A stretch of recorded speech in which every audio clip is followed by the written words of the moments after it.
Hi guys, I'm Forster here with a review of this beautiful Moonman M600 fountain pen. I picked this pen up on my last trip to China. Early in the trip I spent one whole morning walking to 4 different pen stores in Hangzhou and I couldn't find it anywhere.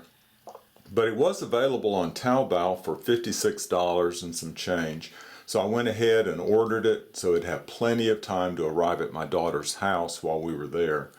I also ordered an ink that was produced by Pen BBS, which I'll call Hangzhou 157. I wanted to match this green checkerboard pattern of the pen. The ink was designed to match the color of Longjing tea, for which Hangzhou is famous. I'll insert a picture of the bottle and a color swab of the ink now.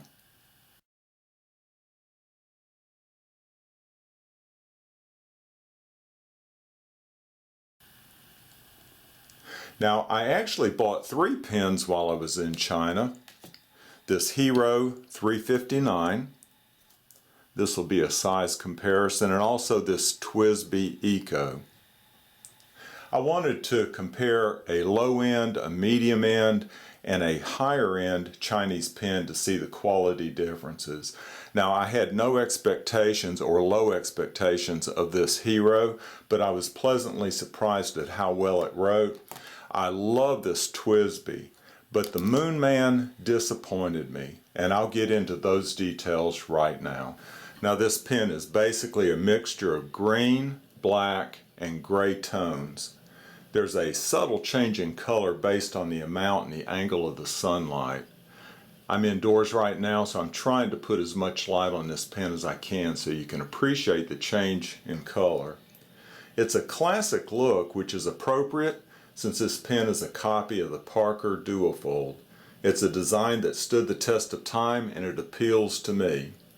The black end caps are flat on both ends. I like the contrast of the 4 gold bands on the pen, 1 on each end and 2 in the middle right here near the base of the cap. These 2 bands give extra strength to that acrylic cap so it won't crack. The clip is plain and it tapers down to a ball that fits very snugly against the cap.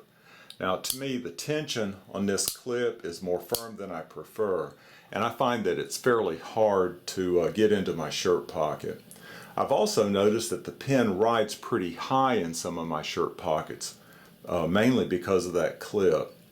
Now, the cap unscrews in 2 3/4 turns, which is more than it should. There's 1, 2, and 3/4. The threads that it screws onto right here are very precise, but they aren't sharp to the touch, and that's exactly where I hold it. Now, this is a cartridge converter pen. Let's open it up and take a look inside. Right now I'm running a cartridge with the Hangzhou 157 ink, and I believe this is a Schmidt converter. Like I say, it's inked with the Hangzhou 157 right now, and I haven't had any problems with this converter at all. I think it's a nice touch that Moonman put their name right here on the metal part of the section. Now, let's talk about the nib, and this is a Schmidt number 6 fine nib. I think you can see it says Schmidt Iridium Point right there. Now, this nib is the main reason that I was disappointed with the pen. Out of the box, it was very scratchy, hard to start, and it seemed to be starved of ink all the time. I've tried a couple of inks in it, and it wrote the same no matter which ink I put in it. Now, I waited to make a review of this pen until after I attended the Triangle Pen Show in Raleigh, North Carolina. One of my goals was to have the nib worked on. Now, I don't know what I expected from the nib meister, but I wasn't impressed. For 20 bucks, I got 5 minutes of their attention and a few swipes on an abrasive pad. I was expecting more.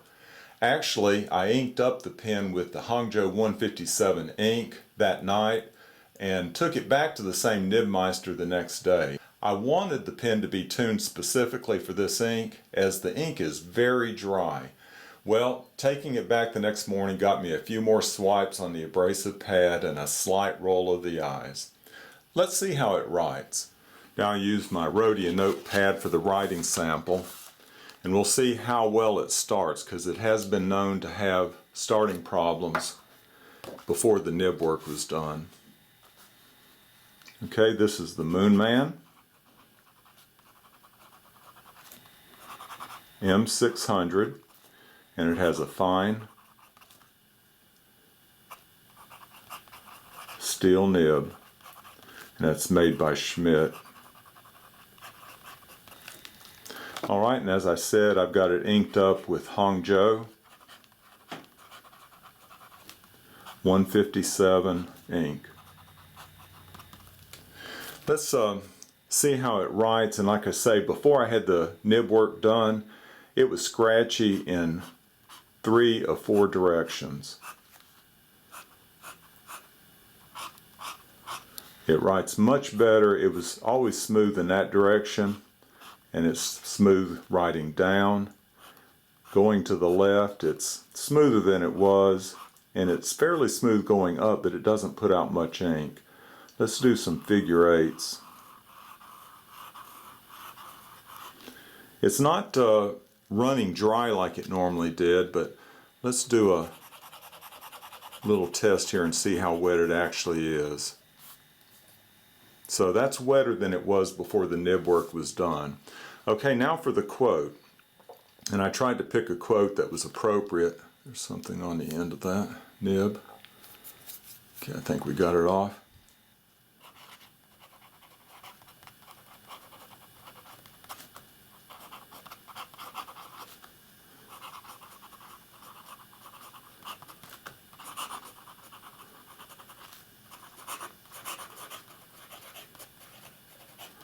Imitation is the sincerest form of flattery.